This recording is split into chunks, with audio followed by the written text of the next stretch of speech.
for some peace of mind. But TikTok said a gator drove a jeep through the blinds. Florida man's at it again with fireworks and a goat. And someone married a ghost in a Dollar Tree coat.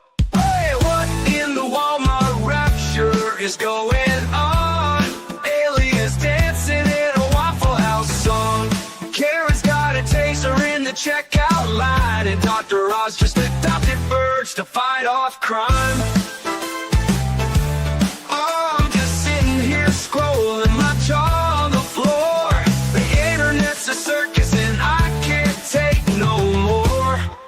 Yeah, when it's wildin', there's a raccoon in the sink. Someone robbed a Wendy's just to steal a frosty drink. A pastor's gone viral yelling about the end is near, while folks ride hoverboards in wedding gear.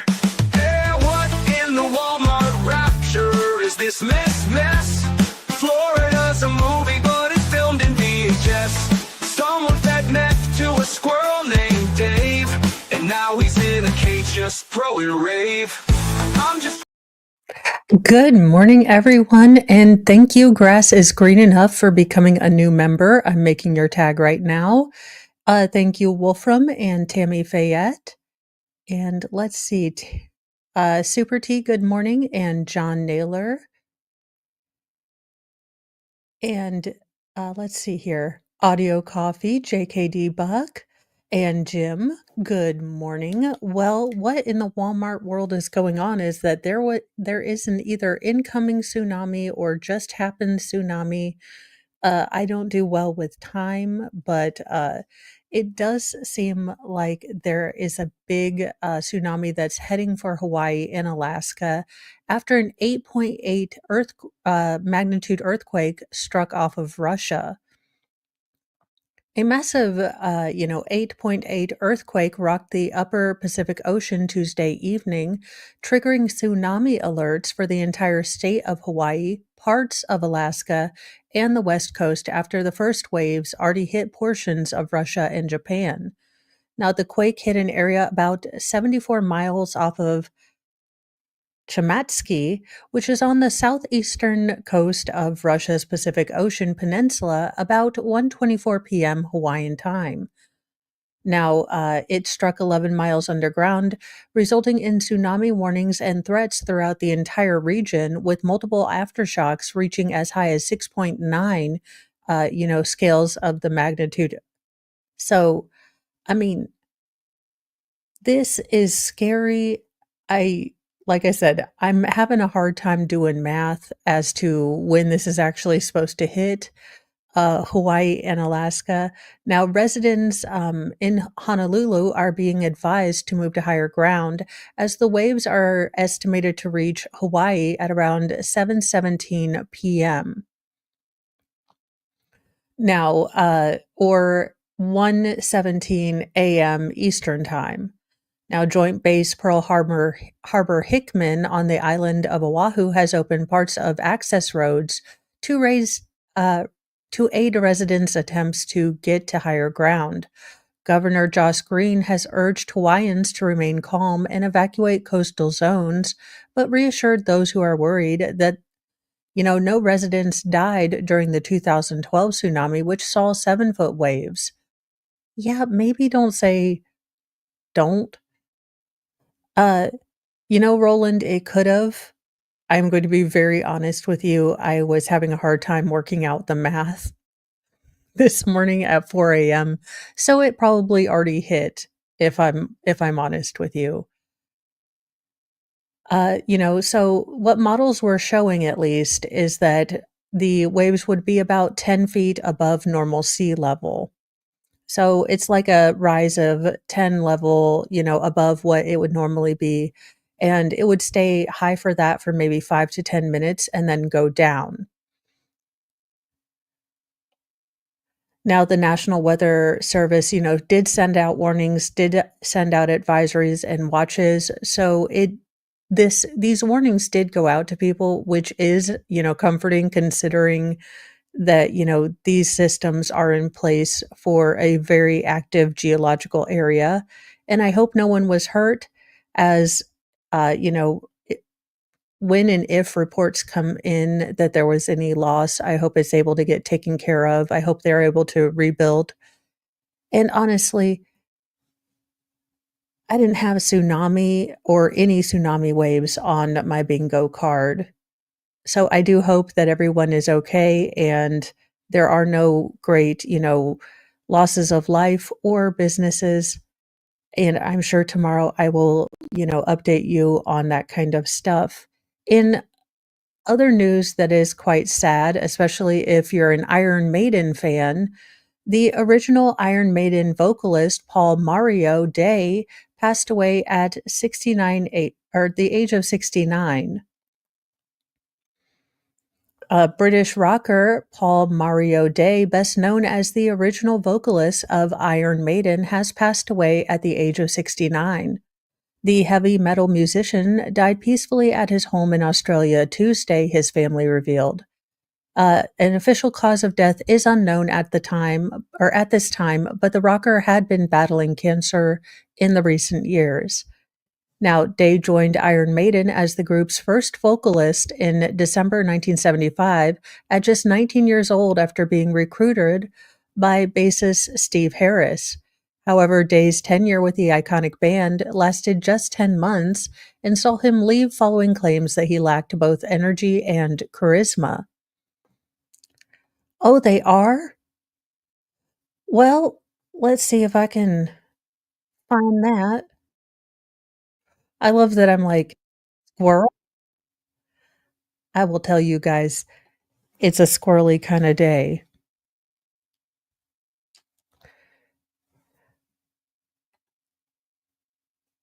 Oh, they are. Well, I mhm, we can be professional and pulling things up. Now, we won't spend a whole lot of time on this, but definitely can show you that they are actually live streaming.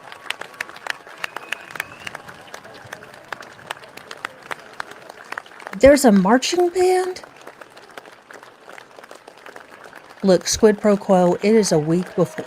Look, one set of kids goes back on Wednesday, and one set of kids goes back on Thursday. And my kids are bound and determined to test every last bit of my sanity on this week.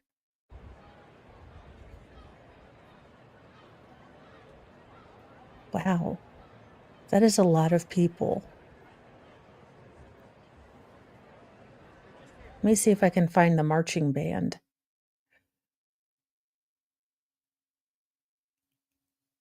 Toot-toot-toot-loop. No, I was promised a marching band. Well, I will keep this up on my side screen, and if the marching band does show, we will hop on over to that because I love me a marching band. Except I could never really do marching band because, again, rhythm and timing, not my strongest suits, if you didn't know.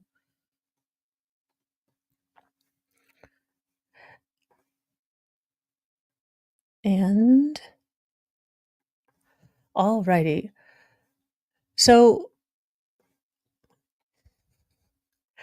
when I sang in Iron Maiden, it was a new pub band and no one wanted to see or hear them, Day said in 2019 of his time in the group. We were nobodies trying to make the best music we could and fighting for an audience.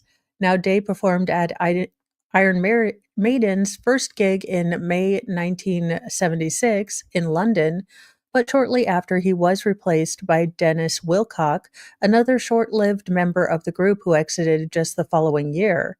Now, Wilcock's spot was later taken by Paul uh, Dianio, who performed on the band's first two albums before longtime vocalist Bruce Dixon took over for good. Iron Maiden had more front people than a soap opera. Good night, nurse. That's insane. Now, following Day's exit, the rocker claimed that he co-wrote the track Strange World from the group's self-titled 1980 debut album without being credited. Back then, we were all pulling for the same side, and so it hurts to think that the first ever song I composed was on a big selling album and nobody knows it was me, he said in 2019. Still, the drama had blown over by the time that Day declared that the issue was finished with. Now, following his swift exit from Iron Maiden, the rocker formed the band More in 1980, with the group releasing its debut album Warhead the following year. Now, following Day's death, his former More bandmate paid tribute to him in a post on social media. We're deeply saddened to hear of the passing of the great More vocalist Paul Mario Day, former band. His former band More wrote on Facebook. Paul was a huge part of the NWOBHM from his time in the early version of Iron Maiden, and of course his fantastic performance on the Warhead album. So again, if he was one of your favorites, go listen to part of his music, album discography, because, you know, it wasn't my jam. It wasn't my type of music, as you could see when I was trying to work out, names and how to pronunciate them. Uh, so there you go. You know, if you've lost someone musical, listen to some Ozzy today. Keep these people, they will never pass away if we keep their music, their stories, their songs alive. Now, I didn't even realize that there was yet another sort of mass incident that happened, but I figured I would mention it. Now, on Monday, a suspect in Reno basically went into a casino and had a mass incident. A suspect alleged to have opened fire at a Reno, Nevada casino on Monday was identified as a local man with no known connections to any of his victims, police have announced Tuesday. Now, Sparks police identified the dead as Southern California residents Andrew Canapia and Justin Aguila, both 33, and Northwest Nevada resident Angel Martinez, 66. Now, both of the California residents were in the area for a bachelor party. They were both shot from behind at Grand Sierra Resort while they were waiting in a valet area for a ride to the Reno Tahoe International Airport. Jeff Gorell, a Ventura County, California supervisor and former deputy mayor of Los Angeles, said on Facebook that Canapea was a co-owner of Side Street Cafe in Newberry Park community, about 40 miles northwest of downtown Los Angeles. Now, he described him as a father of a young son and a kind soul. We'll miss seeing his warm presence at the restaurant, and we're deeply saddened by his loss. Martinez was ambushed in the parking lot as he drove away from the casino, Sparks police said. The gunman was hiding behind a vehicle before he emerged to start opening fire.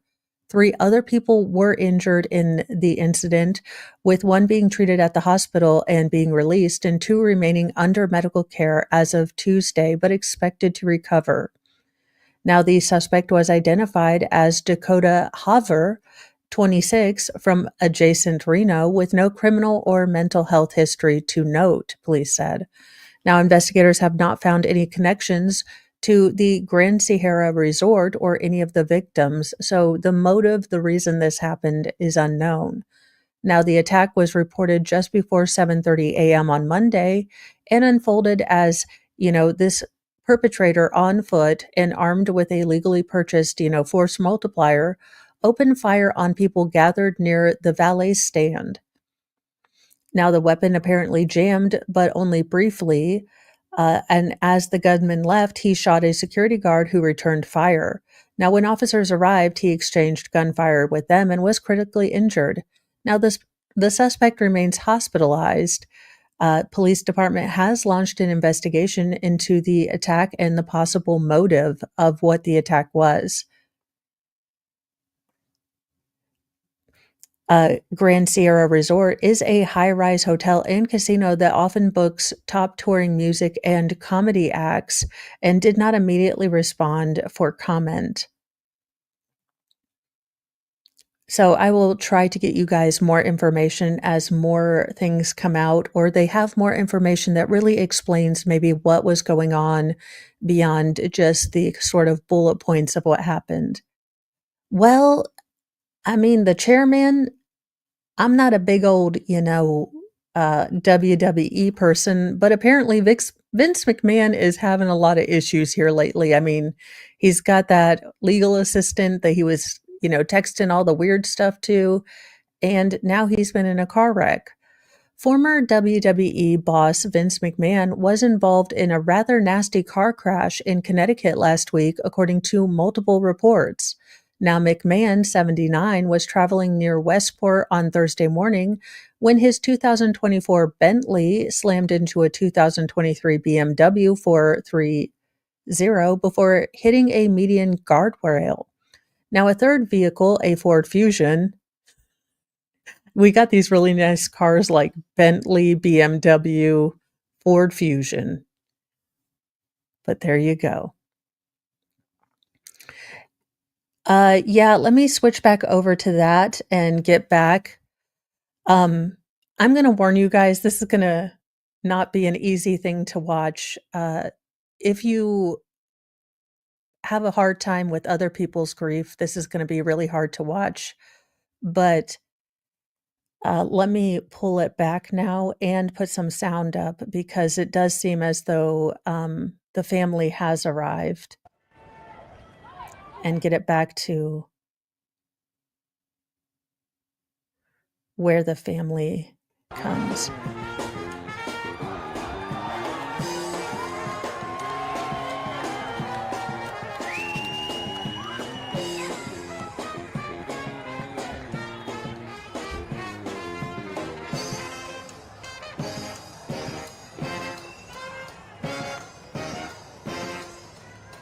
Oh gosh, bless her heart.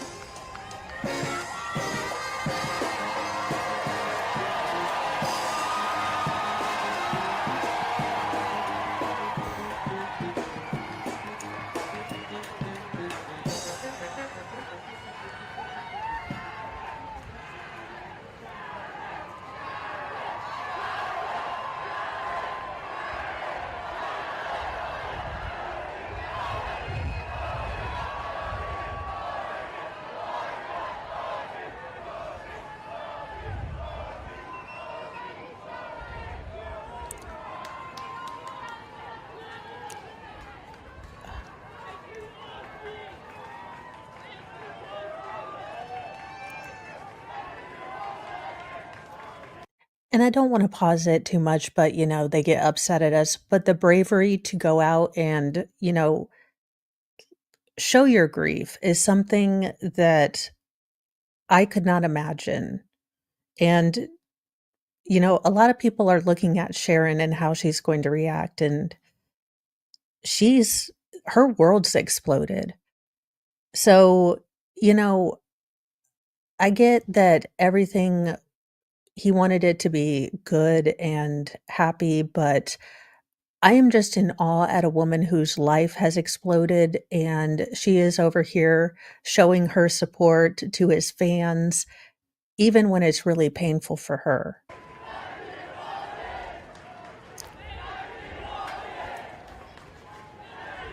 I don't mean to be a dumbass, but who's the guy with the big old medals?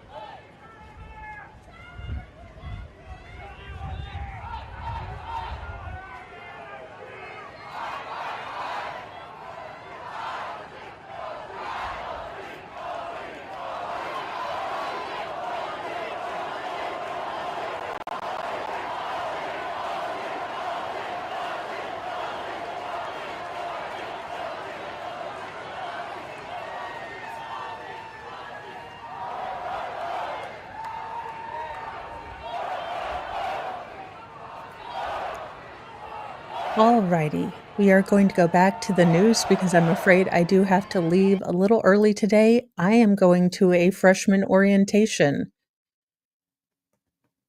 which I am really very much rethinking my stance on having children very close to one another.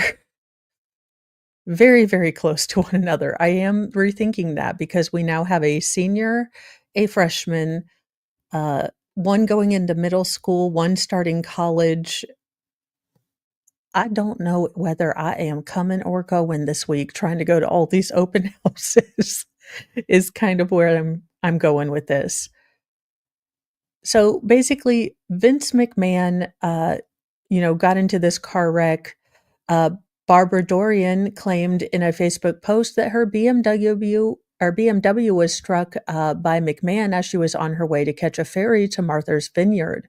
Now, the outlet reported that there were no major injuries, in the wreck, but McMahon was cited for reckless driving.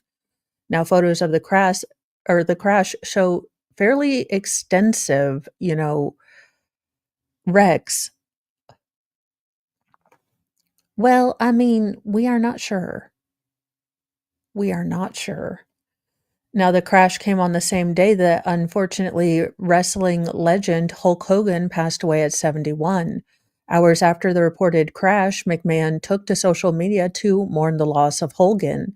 The world lost a treasure today, wrote McMahon. Hulk Hogan was the greatest WWE superstar of all time, someone who was loved and admired around the world. He was a trailblazer, the first performer who transitioned from being a wrestling star into a global phenomenon.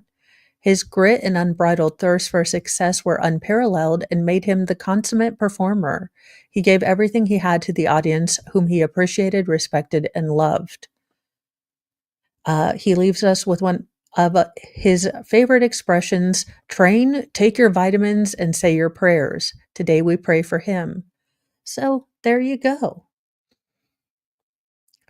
Now, I don't know how many times I have to do this particular story with different names and different teachers, but we got another one for Snake It's Island. a curse, we got room for the wicked, the cruel, and the worst. If you lie, if you cheat, if your soul's made of bile, you're bound for the fangs and the venom in style.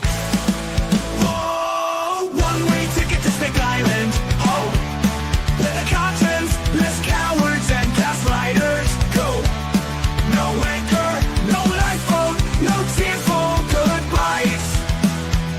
Trust isn't uncommon in cold-blooded skies. Backstab your friend. All right, a married special education teacher pled guilty to sending nudes to a student on Snapchat. Again, I posit that we look at these teachers' phones. I get there's going to have to be some concessions for the Fourth Amendment, but at this point, you want to teach our children, we need to look at your phones. If you have nothing to hide, I know that's a chilling word, but I think there need to be different rules for teachers. Look, I'm not a constitutional, or if you're Sarah Boone, a constitutional scholar, but I'm pretty sure we could figure out a way to protect our children and still, maintain things. A married special education teacher from Missouri has admitted to sending unclothed images to a 16-year-old student, but avoided jail time. Are you kidding me? After more severe charges, including rape and trafficking, were dropped. Pray tell, why were they dropped? Feel like I need to send the judge to Snake Island. Ricky Lynn Laughlin, 26, sent X-rated photos and a video of herself using a sexual aid to a teen student over Snapchat, as well as soliciting nude pictures of the boy and trying to pressure him into having relations with her, according to Marys County investigators. Now, Laughlin pled guilty to the endangerment of the welfare of a child, creating substantial risk, first degree, first offense, no contact, on Thursday, according to the report. Now, she was a teacher at St. James High School in St. James, Missouri, about 75 miles southwest of St. Louis. And at the times of the crimes between September 8th and October 19th of 2023. Now, on October 23rd last year, prosecutors charged her with felony counts of possession of child grossness materials, tampering or attempt to tamper with a victim of a in a felony prosecution, statutory things of a second degree, sexual exploitation of a minor, tampering with physical evidence in a felony prosecution, furnishing gross pornographic material to a minor, and the trafficking of a child under 18 years old. Now, she was sentenced to 5 years of probation. Well, that'll teach her. Again, if a man did this to a female student, he would be behind bars, as this female student or teacher should be with a male student. Now, the student reportedly told police that things progressed fast after the Snapchat exchange and he and the teacher had kissed. She would allegedly invited him to, do the deed, but he made excuses because he didn't feel comfortable. A probable cause statement by the sheriff's office stated. Now, officials first launched the investigation after a Phelps County detective tipped them off about an inappropriate relationship at the school. The case was transferred to Grundy County on a change of venue last year. So I want to chuck the entire prosecution team onto Snake Island too. Because again, if she didn't look like this in her swimsuit photos, would she have been given probation? I'm just asking the questions here, but I am not a fan of female privilege. Now, uh, lock your, pocket change up because I think this might be one of the signs of the apocalypse, and we need to call upon Jesus because we don't need whatever will spawn out of this relationship. The key keep its grove, thou gloaming shrine of thirst traps, scams, and dollar signs. We chant in tones both grim and low, for virtue fled a long time ago. Kyrie eleison, Christe descendat, final form Jesus return in wrath. With six-pack glistening sword in hand, he cometh swift to cleanse the land. Brace yourself, for the unity of pure evil is upon us.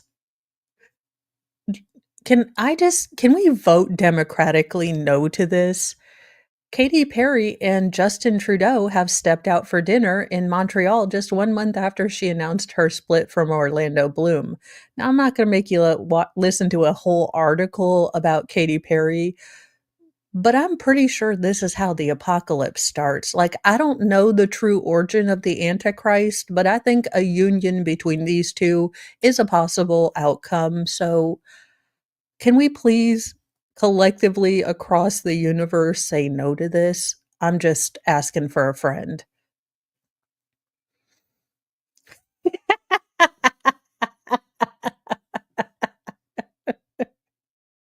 JKD Buck wins the interwebs. Not me, I just don't want her getting connected with Justin Trudeau. Could you imagine the music videos they'll make?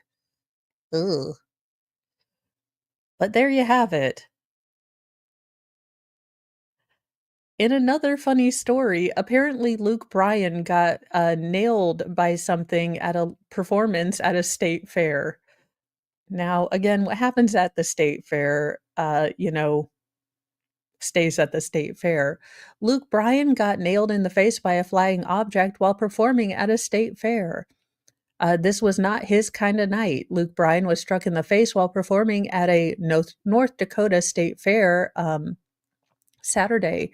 Now, as seen in a fan TikTok video, the country star 49 was singing the chorus of one of his hit songs, Country Girl, Shake It For Me.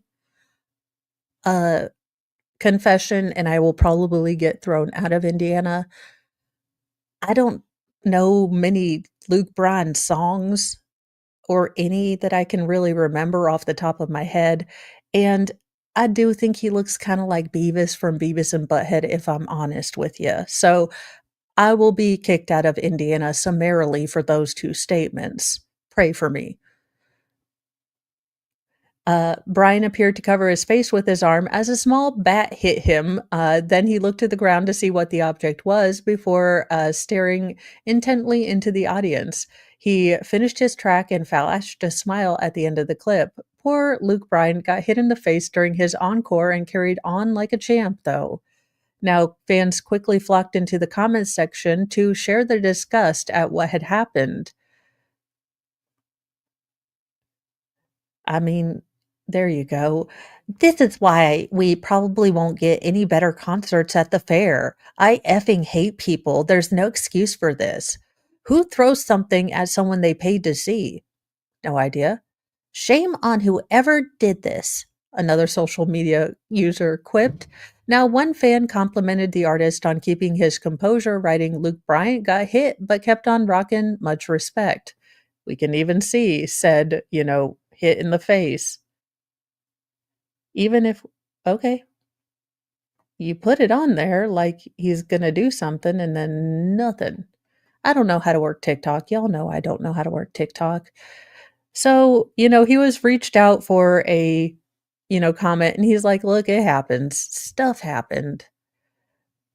But he's okay. He's going to go to more state fairs. The state fair issue is not, Luke Bryan's supply of state fair won't, go away. So I think we'll be okay. I think. Hopefully.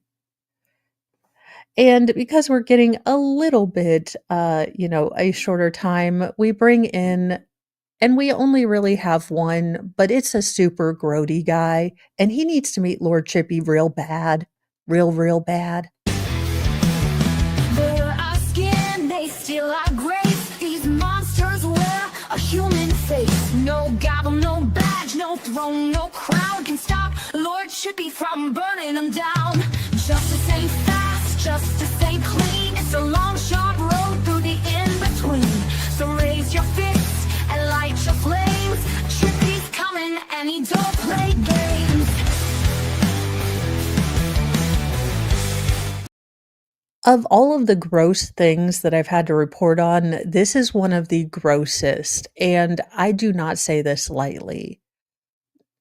This contestant for Lord Chippy and or the convict Hunger Games, this person snatched a 12-year-old out of her backyard after asking if her mother was home and then assaulted her in the back of his car and went on to blame the mother of the victim.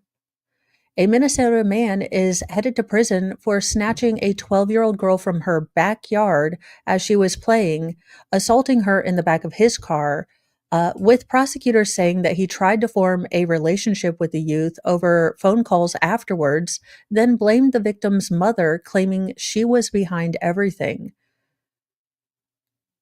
Look, I have no idea how to pronounce this monster's name, and I'm not even gonna take the time it would take me to figure it out. This dirtbag, 42, was sentenced last Tuesday in Hennepin County District Court to 12 years in state prison after being convicted in May of first-degree assault for the June 2024 attack in Minneapolis. Now, court records show that this dirtbag, a first-time offender, I don't give a crap if he's a first-time offender. Continues to deny at all that he committed any sort of assault on the 12-year-old victim. Quote, the victim stated she had seen the suspect driving past her home often and that he always drives a four-door Toyota that's white. Now, the victim said she had been playing in her backyard one day when the man stopped behind her home in an alley and got out to talk to her to ask if her mother was home. When she told him no, he left but then returned 10 minutes later. And when he came back, he put his hands over her mouth, picked her up with, his strength and other arm, and then forced her into the car, striking her so she was dizzy and disoriented. Now, according to her, he drove away from the house and assaulted her in the back seat. Now, she was able to get out of the car and run home, where she went to the restroom and remained there for a period of time.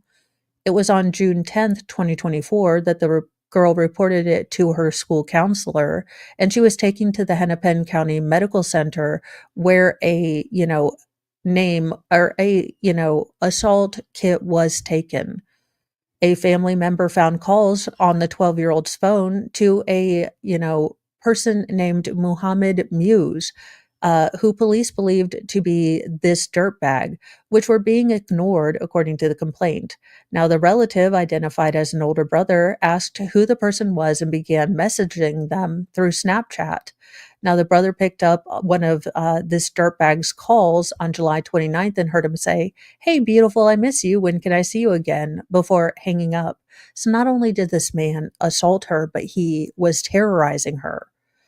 Now, the brother inquired about his locations, and he claimed to be about 14 minutes away from the family's home. The sibling asked this dirtbag to come over, still pretending to be the 12-year-old, in an attempt to confront him. Now, when he arrived, he walked onto the front porch, which was screened in. And when he saw the brother, the victim's father, step forward, wait for him in the living room, he tried to flee. But the brother stood in front of the door while 911 was called. While being taken into custody, this dirtbag claimed that he had never met the victim before eventually telling the police that the victim told him that she was 19 years old. Sure, Jan. Now, in their sentencing memorandum, Hennepin County prosecutors accuse the douchebag of lacking any remorse, any insight into how, he had harmed the victim or terrorized her. The defendant still blames the victim's mother, claiming she's behind everything. The defendant's refusal in acknowledging his harmful behavior only demonstrates that he is not cooperative nor amenable to the individualized, offender treatment, let alone individualized offender treatment in a probationary setting. Furthermore, if the defendant had taken responsibility and expressed any sort of remorse, that alone would not outweigh the serious nature of the crimes. Now, his defense lawyer even tried to get family members to provide statements to the court asking for mercy before his sentence, including, one from the dad of the douchebag. Again, I don't care about, mercy for this man. And who is saying that this man was a devoted father to his 4 sons. Again, don't care. And since his arrest, the family has been in deep distress. I care about the family having issues, but this man made a choice. So neither the defendant nor the defendant's family seems to want to take responsibility for this. And that is why he needs to go see Lord Chippy. You're blaming the girl, you're blaming the girl's mother, never taking responsibility. If anything chafes my behind, it is people that don't take responsibility for their grossness. Well, have you ever wondered what your drink of the summer should have been? Because this is a little bit late, New York Times, to put this out, or New York Post, because the summer's pretty much over. But apparently, Trailer Park Spritz is the new summer drink of choice for, for the end of summer, I guess, the dog days of summer. Talk of the drink of the summer has begun, and this year, most people might argue that it's the Hugo Spritz or perhaps the Paper Plane, which was crowned the 2025 Drink of the Year. Yet, with rising costs of inflation and shrinking wallets, a lot of people are turning to the Spaghetti, a Miller High Life with a splash of Aperol. Look, some other booze. Honestly, I'm not a big drinker. Drink what you want, what you can afford within boundaries. But adding Negroni to a beer, I mean, it's up to you. I don't know. You can do what you want. This is the thing that I couldn't pronounce. But there you go. If you'd like a Miller High Life and just a little bit of this, but there you are. And it's apparently called a Trailer Park Spritz in some places of the world. It sounds all the grody to me, but I'm not a big drinker, so there you go. I have one thing to say to you, Hollywood. I have one thing and one thing only. As I always say, with ever one of these dumbass remakes or reboots are put in, do not screw up movies I used to like. Don't. If you can't make a new story, don't take my childhood and try to farm zombie recreates in your childhood. A sequel to the Julia Roberts and Cameron Diaz beloved 90s rom-com My Best Friend's Wedding has been announced. RSVP, just don't. An Oscar nominated director has been hired to pen a sequel to the classics, 90s rom com, My Best Friend's Wedding. Now, the original film starring Cameron Diaz and Julia Roberts became a box office success upon its release in 1997. The movie has since gone on to be considered one of the most iconic films within its genre. It featured Roberts and Dermot Mulroney as Julianne and Michelle, or not Michelle, Michael. Love it. A pair of best friends who made a pact that if they were still single by the age of 28, they would get married. But when Mulroney's character gets engaged to another woman, played by Diaz, Roberts has just 4 days to stop the wedding. Now, director Celine Song, best known for her Oscar nominated romantic drama, Past Lives, has been hired by Sony to write a script for the sequel. Again, this doesn't need a sequel. It doesn't need a multiverse. We don't need this. Please, dear God, Hollywood, just don't do this.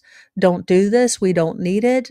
It was a standalone movie. We don't need, the bitter divorcee, where are they now? We don't need it.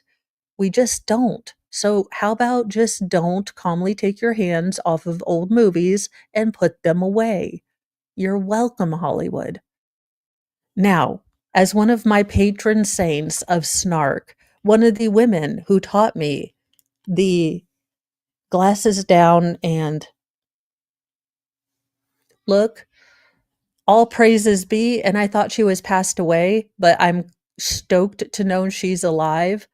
The lovely, the wonderful, the awesome, and ever iconic Sally Jesse Raphael is still with us, and I was just so super stoked to notice that she was still alive. But she really was the first woman that I mimicked that went,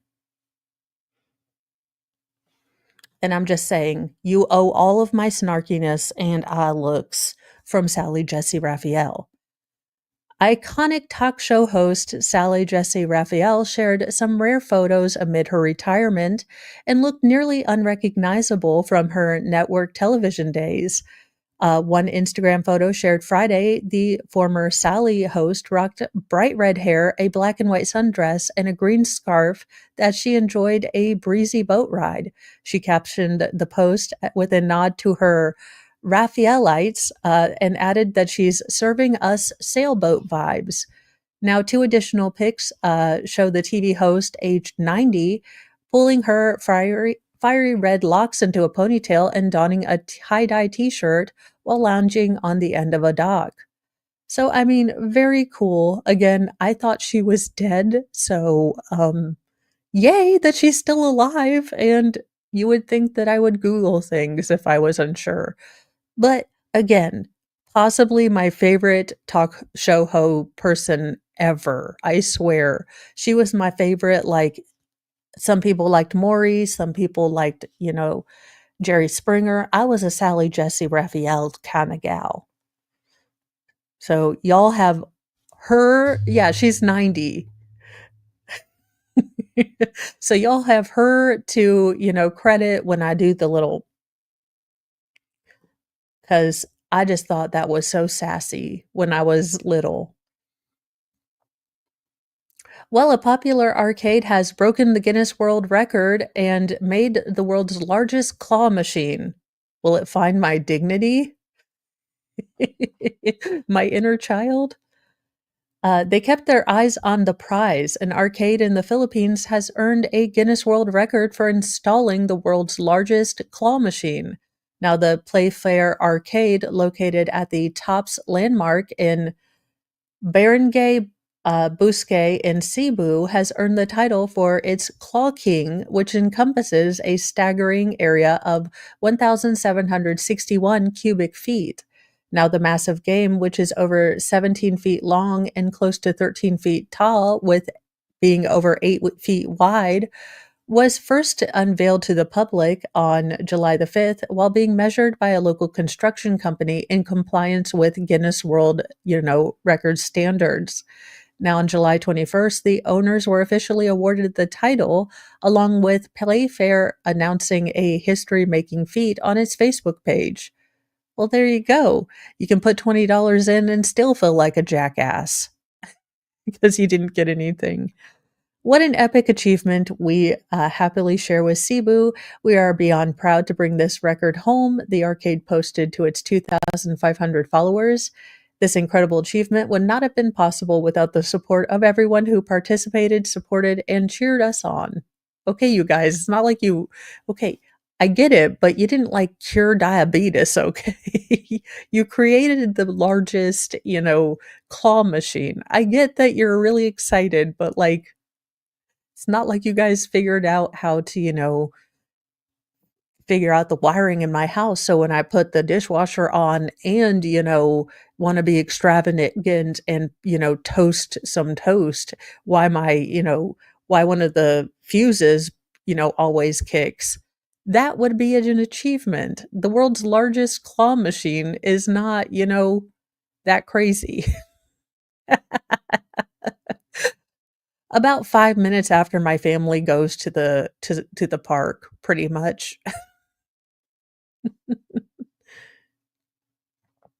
And in our final story, if you need a hobby, uh, I mean, now this wouldn't be a hobby I would excel at, mostly because it takes a lot of, like, fiddly work and attention to detail, and there's no way.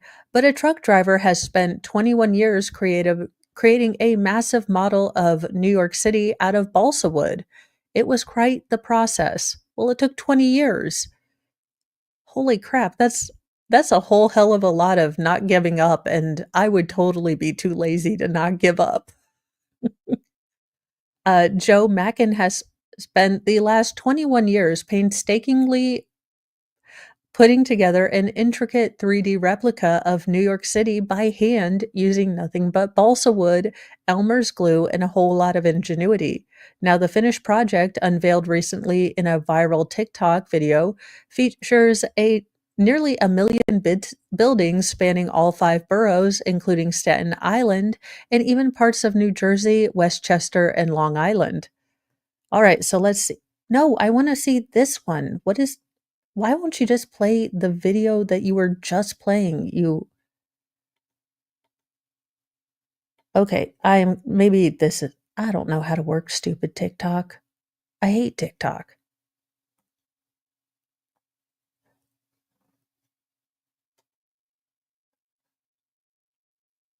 Holy God, why?